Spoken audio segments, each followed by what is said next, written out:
Driving by 721 North Meadow, you wouldn't give the nondescript building a second look. This store opened in 1946. But 7 decades ago, This was the first location. Richmonders crammed into this tiny spot to witness history. The people are lined up sitting in chairs about 3 rows that you can see. The event in 1948 would change Richmond and the American South forever. He got them from a wholesale dealer here in Richmond, the first one. Jane Grimes was just a little girl when her father, Ed Broadus, christened Capital Radio.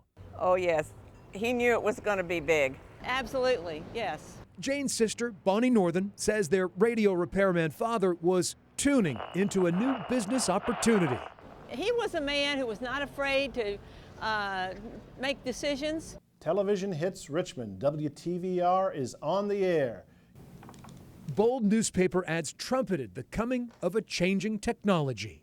We were ready to go before people had television sets. Don Talley, amateur broadcast historian, says WTVR's arrival in Richmond was revolutionary. W Television Richmond, channel number 6, in the middle of your television dial. Talley says Wilbur Havens, owner of radio station WMBG, gambled his fortune on the newfangled invention called TV. New, static-free, high-fidelity method of broadcasting.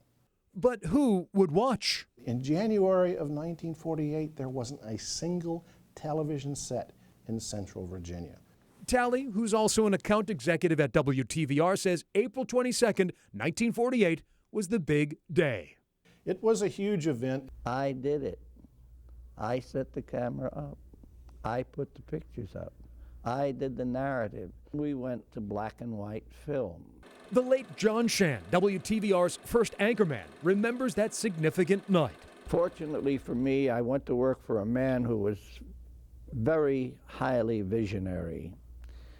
And he told me, "You're making history tonight."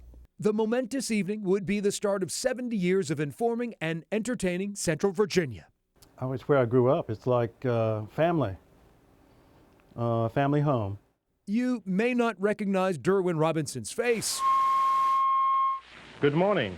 but you may remember his voice. WTVR Channel 6. During his 40-plus years working behind the scenes at WTVR, Derwin recorded the station's traditional sign-on. I did that because the original version broke.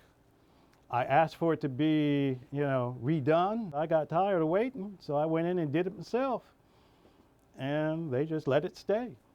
As WTVR celebrates its 70th birthday, being the first television station in the South remains a source of pride for Don Talley. All of us that work here at WTVR, we truly stand on the shoulders of giants. A historic moment in American broadcast history thanks to WTVR's founder, Wilbur Havens. He was still going full speed ahead. He had a dream, he had a belief, he had a goal, and he was determined to make it happen. It's an amazing story. We're standing right in front of his very first store. Back at 721 North Meadow. Looks like Errol Flynn, actually. No plaque marks the spot where some of the first Virginians watched WTVR's first night on air. It meant money to my dad. Selling those TVs, it was a big deal. But Ed Broadus's daughters, Bonnie and Jane, say they marvel knowing their father also had a vision for the future. There were people, friends of his, who said it was a flash in the pan, but he knew better. He knew better. Right here on the South's first television station, WTVR-TV, Richmond, Virginia, Channel 6.